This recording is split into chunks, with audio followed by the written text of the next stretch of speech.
out of money to respond to the flood disaster.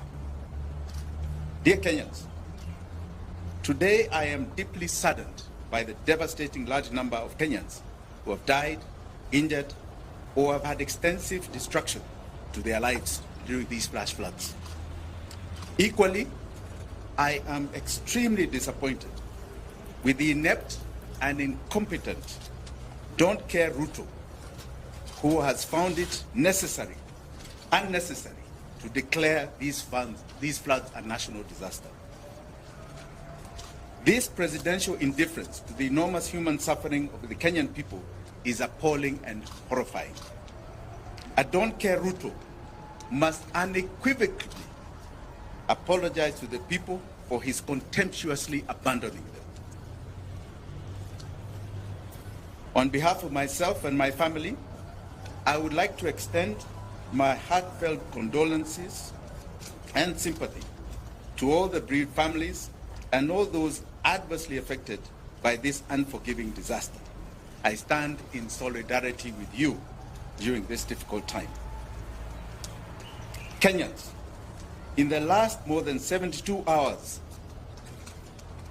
of Kenya Kwanza government inaction to set up and coordinate rescue and emergency services across the country, it has exposed CARE RUTO as a government that is financially bankrupt. All Kenyans affected by this horrible disaster are entitled to receive full government assistance. After all, that is why we pay taxes, consistent with their urgent needs and priorities. A legitimate government is responsible for the safety and well-being of its citizens. That is the oath a caring RUTO took to protect life and property.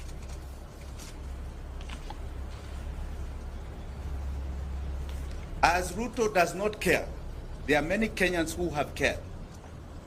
Kenyans and friends of Kenyans have come out to express their compassion and render generous support, including taking risks to rescue our brothers and sisters. Our togetherness is our strength.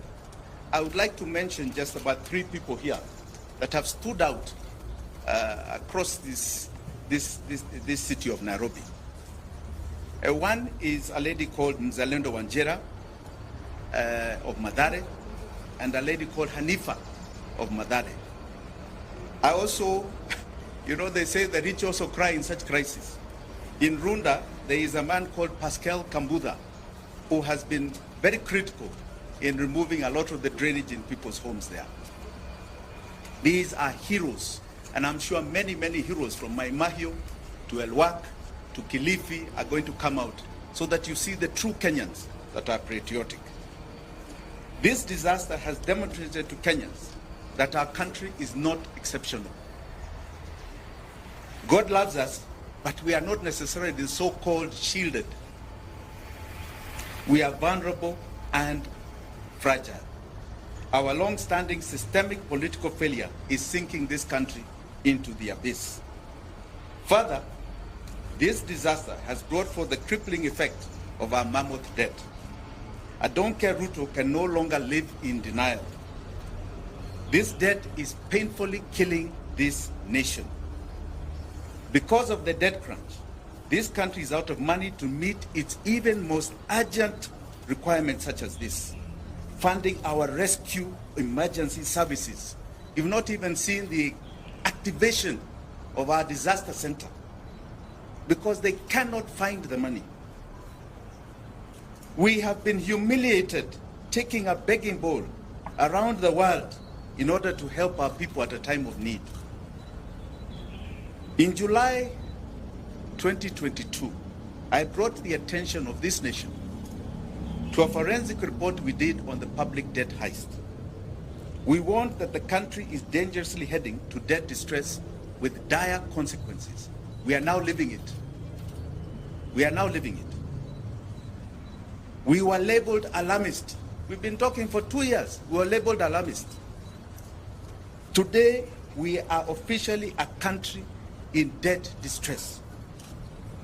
We are going through what you call a slow fiscal death. Neither raising taxes or borrowing more can resolve our chronic problem. Our country is disastrously sinking, fueled by this crushing debt. We are forced into a choice of servicing enormous debt and odious debt to serving our people. The levels of debt are so staggering. Public debt is estimated at 73.2% of GDP.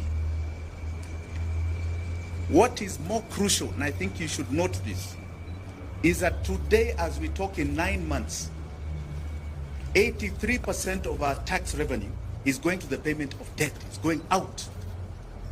Doesn't serve us. It is going out to bad debt. The government has no money to react to our crisis. And unfortunately, the blue-eyed boys of the IMF and Western capitals, even those who are here, are busy telling us that our economy has stabilized. That is a lie. To understand this devastating debt situation, CARE RUTO has no money to fund this crisis of floods. He is unable to meet his development and service provision obligations. He cannot pay pensions to retirees. He is unable to make disbursements of constitutional revenue share to counties. You've seen governors complaining about no money to mitigate against this current disaster too. His funding education capitation has become a nightmare to him, forcing schools to charge exorbitant parents' fees. His pending bills, our CARE RUTO, pending bills are now over 1 trillion shillings and have completely overwhelmed businesses who are being shut down by auctioneers. Our public health system has literally collapsed due to callous failure to pay our doctors, negotiated and signed CBA agreement. CARE RUTO must stop lying to Kenyans. Tomorrow, civil servants and workers are celebrating Labor Day with tears and bleeding hearts because of these crippling tax conditions. Kenya is officially under IMF economic and fiscal straitjacket. IMF has imposed toxic, irresponsible, and harsh policy conditions that have only worsened the country's dire economic situation. While CARE RUTO took a high-interest loan to avert a direct default on the €2 billion Eurobond maturing in June 2024, this has only compounded the debt problem. The country already has debt distress that is sucking oxygen out of the economy. The expensive loan is partly resolve the threatening Eurobond crisis, only kicked the can down the road at a very high cost. Borrowed loans in excess of the next 2 generations to pay in violation of the Constitution. The only way out for CARE RUTO is to stay with his current painful fiscal and tax policies path, which is taking the economy to the grave. Alternatively, he agrees to what we have suggested over and over again: debt default, and kickstart a process of debt restructuring. In agreeing to default, CARE RUTO will be breathing fresh space into Kenyans' lives. This will pave way for an independent, comprehensive forensic audit and investigation of public debt, and allow the country to agree on the necessary radical economic and government structural reforms. The sovereign debt challenge can no longer be treated as a movement of wagons of borrowing, spend and tax. This has to be established and contestably evidence of the fact of the real public debt.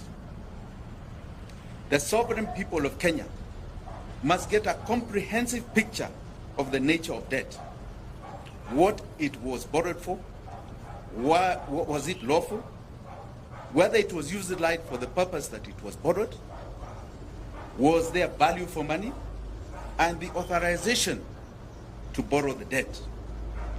Those who have been borrowing humongous loans without adhering to the Constitution and budget laws must be held individually and collectively liable. They must be paid. They must be made to pay this debt. In conclusion, Kenya's economic problem is a political problem. Please understand it.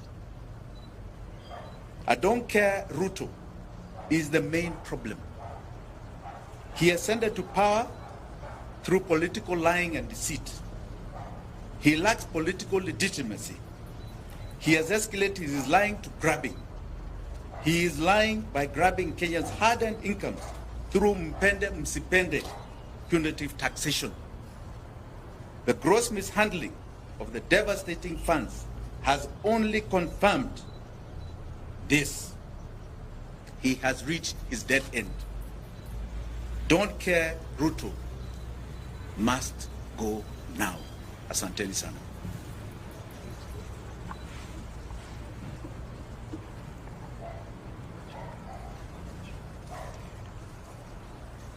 I also would like to add that as a family, we have what is called the Minor Wanjigi Foundation that is giving a contribution to Red Cross to help those who are affected. It is a large contribution. We would rather not say it, but we are giving to the Red Cross to help victims of this current disaster. Thank you.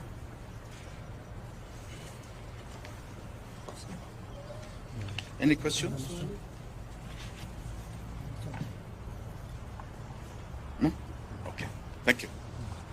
Until this hour.